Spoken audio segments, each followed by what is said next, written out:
It is literally like Easter here at the ranch.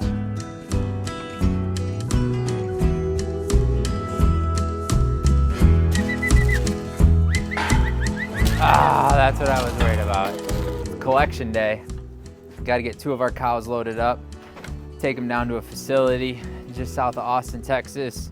We got to get them collected. So one of the things I learned about the Texas Longhorn breeding operation is if you can stack the odds in your favor, you can win in a bigger way. One of the ways to stack the odds in your favor, collect the eggs, fertilize them with the bull semen you want to fertilize them with, pick the gender of the semen you want to fertilize them with, put those embryos in the freezer, and wait.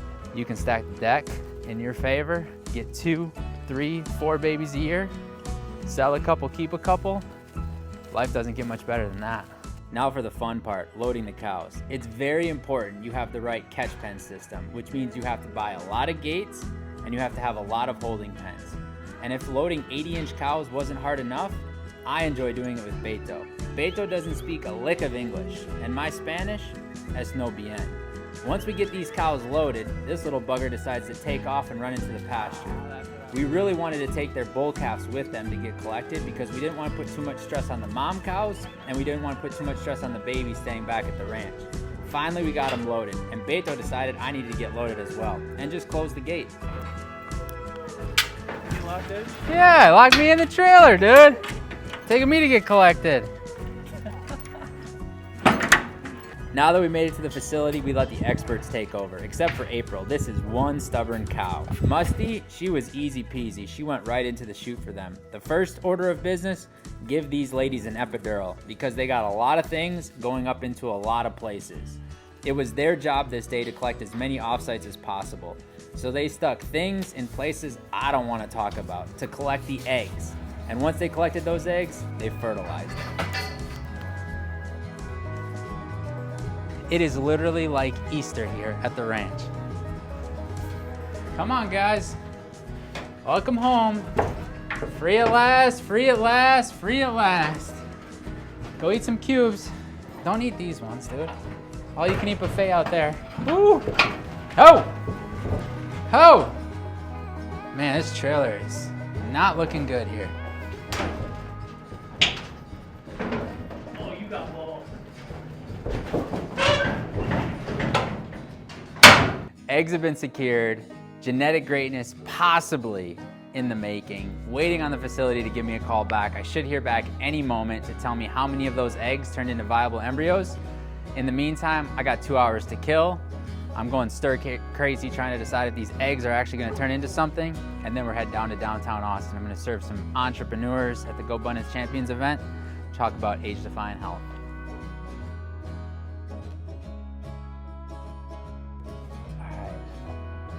Still haven't gotten the phone call. Trying to figure out how many of these eggs that they retrieved are actually able to be used, froze, then planted in the recep cows. But couldn't wait around any longer. Have to get down to Austin. Got a big Go Abundance Champions meeting in town. We do 4 of them a year. This is our age-defying health one, all about health. Got some pretty cool speakers coming in. Sell out the event at 40 people.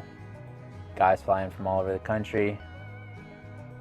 It's pretty cool to stand in the front of the room that I essentially feel like I was raised in and be a leader of leaders. It's very intimidating, very humbling, but it's probably been one of the biggest learning curve lessons, if that's even a thing, that I've ever experienced in my life.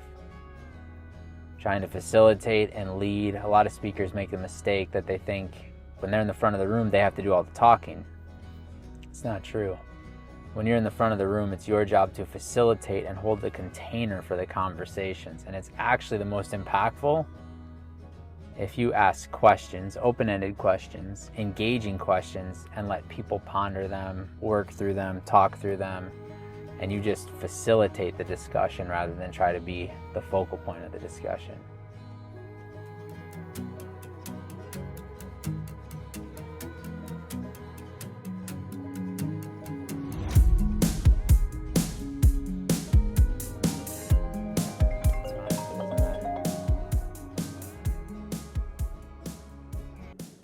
Hello?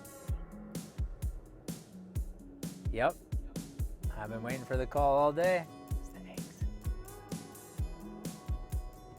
Yep. Wow. So you got eight viable embryos from April. That's crazy. But you collected 28 eggs, but only 8 of them turned out to be viable. So that means 8 babies from her are going in the freezer. Okay. And then what about Musty? 1? Oh my gosh, that girl. That cow has never had a heifer, only bull calves. And so clearly her genetic makeup just doesn't want to make females. Okay, so now you're going to put those embryos in the freezer and they can stay there to infinity as long as I want them there.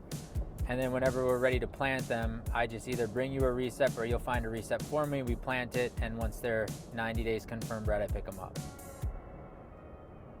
Okay? Perfect, man. Thank you so much. All right, see ya. Dude, 8 eggs from April turned into embryos.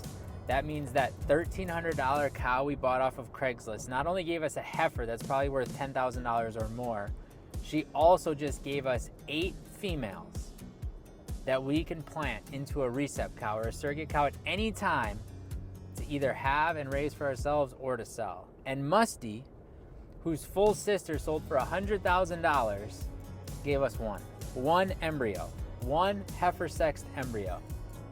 That means that one embryo better take when they plant it. And there is always a chance it's not gonna take. And if it takes, that heifer, tens of thousands of dollars in that heifer. But I'm just gonna leave it in the freezer for a little bit. I'm gonna be patient. So how long can you freeze them? I can freeze them forever, he said. To infinity. His words were, you can freeze them to infinity. I almost said and beyond, Buzz Lightyear, but I didn't. I said to infinity. You can freeze them for as long as you want. Basically, what they had to do is they had to fertilize the egg, let it do its thing for a while, then they inspect them, and only the ones that are strong and viable are the ones they actually freeze. The rest of them they just throw away. So like April, they collected 28 eggs. They thought 18 of them would be viable, but after they mixed them with the sperm, only 8 survived. Musty, it was 8. They collected 8. They thought 6 were viable. 1 Lone Ranger survived. This is the genetic magic I've been trying to create. Not only did we get the cows collected, we had an awesome champions event, and that news is pretty damn good news. Now, I wish we would have gotten more from Musty, but April, dude, I've seen some of the offspring from this bull with April's daughter. It is magic. And if April can do that with that bull, that $1,300 was going to be a good investment.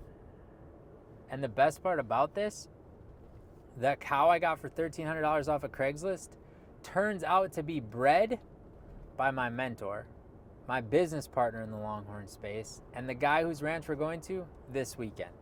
So now I get to share this news with him. He is going to lose his mind. We're going to go check out his place, bringing grandma, bringing my aunt, bringing my uncle, bringing the kids, bringing my parents, bringing Corey, and we're picking up Taurus. We got a bull coming back, breeding the girls. There's going to be a lot of action going on in our pastures.